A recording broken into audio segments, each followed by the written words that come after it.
Hello, my name is Ilka Tampke and I am the author of the novel Skin that was published by Hodder and Stoughton in the UK in August of this year. So I live in Australia in a little regional township called Woodend in Victoria, and I'm going to tell you a little bit about where I write. So first thing about where I write, I guess, is that it does have some synchronicity with the fictional world that I'm writing about. I set my novels in Iron Age Britain, just on the cusp of Roman invasion, and they live in doored round houses with big fires in the centre. And I live in a mud brick house with a big wood fire, so it's quite easy for me to get into the spirit of my world. So now I'll take you to where I actually do the work.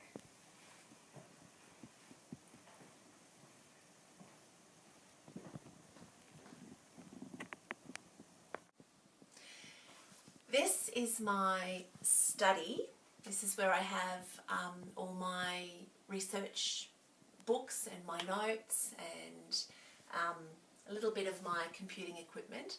So this is where I'm supposed to do my writing, but I actually find it a little bit dark and a little bit cold sometimes, so I actually don't do very much writing here.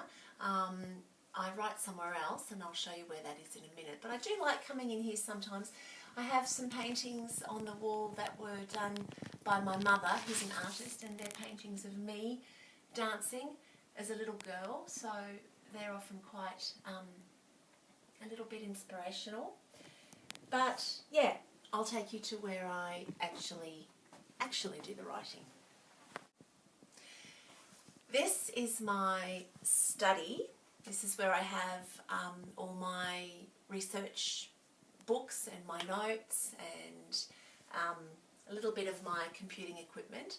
So this is where I'm supposed to do my writing, but I actually find it a little bit dark and a little bit cold sometimes, so I actually don't do very much writing here.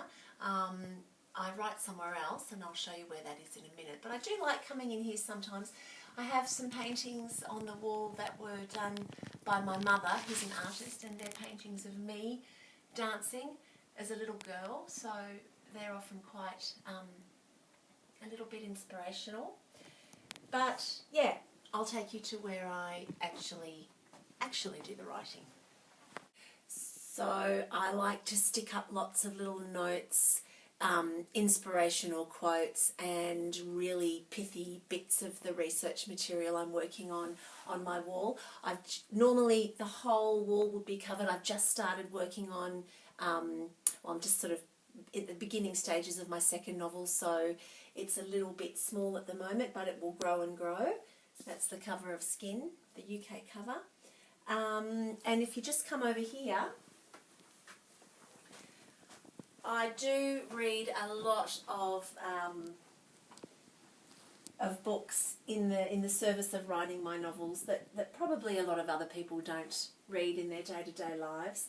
So there's a fair bit of Rome against Caractacus, Conquest, the Roman invasion of Britain. Draw a lot from my pagan Britain. The Celtic myths, etc., etc. These are the kind of books I get very excited about.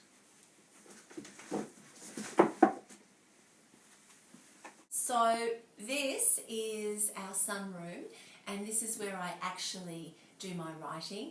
I sneak in here when my partner goes to work and my kids go to school, and this is where I spend the day because it's a really beautiful place to work. My novels are very much about the spirituality embedded in the natural landscape, so it's just really lovely to be able to look up and see a landscape of trees and garden and bushland that's on the three sides of me around here. And it's nice and warm in the sun. And if you come back to me, we might pop outside and I'll show you where I go when I need to take a little breather. So really for me the most exciting thing about writing is the reading I get to do, and I've just had a new batch of books come in through the post and I wanted to share them with you. Taliesin, The Last Celtic Shaman.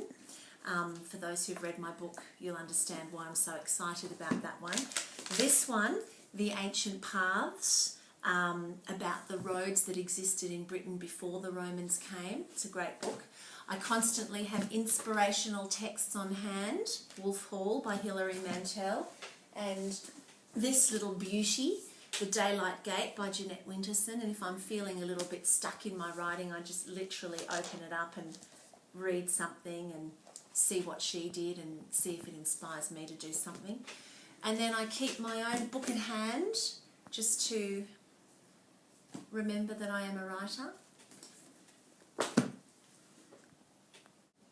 So where I write is not quite as important perhaps as who I write with.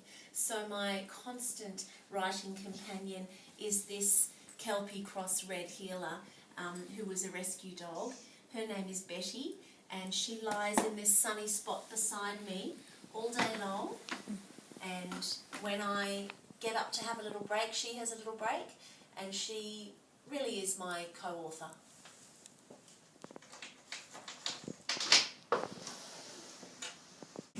So this is the garden that I pop out to when I need to stretch my legs and have a little break. And as I said, I write my novels set in Europe, in the Iron Age. And I live in a part of Australia that I would say has a very European climate. So I live on a 5-acre block, which is absolutely beautiful. And we're heading up into spring now. So you can see that we have the daffodils just bursting out, which are beautiful. And then when I need it to get a little bit wilder, I come around here and you'll see that we have a native forest at the other end of our block. So I stride around here a little bit, and that keeps me on track.